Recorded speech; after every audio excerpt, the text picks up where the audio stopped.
Good evening, everybody. Nice to have you back, David. As I said earlier tonight, I don't like to get started without you in our presence, at least. Well, then don't. Okay. So we'll continue. You know, even for people who are not political junkies, it's been a pretty exciting day. It has indeed. Unlike most primaries, we have some news. Most primaries, at some time or other during the evening, you or I or somebody will say, about as expected. We always say that. I'm going to Tonight say it we don't. later. Well, Yeah. you probably will. I've been counting up the rhetoric of the hour tonight. Oh, yeah? Yeah. Buchanan says what began as a little rebellion has grown into a full-scale middle American revolution. George Bush says, I understand the message of dissatisfaction. Now on to the South.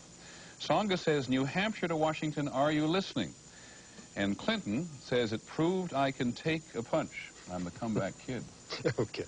Opening thoughts from you? Well, George Bush may understand, but he may not like what has happened, because the voting today left him a little ahead of Pat Buchanan, but not very much. And here's how the numbers look.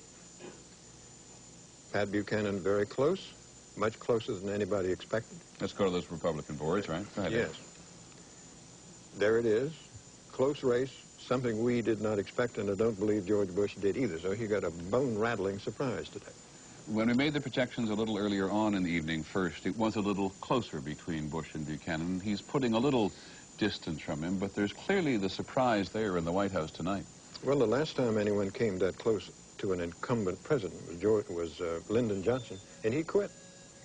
Bush is not going to quit. He's going to run hard like a candidate for water commissioner.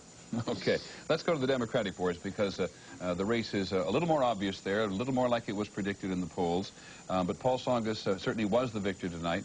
34% is our projection he will have when the evening is final over. And Bill Clinton, who was calling himself the comeback kid and said earlier he was going to beat Buchanan in November, at least I proved, he said, that I can take a punch.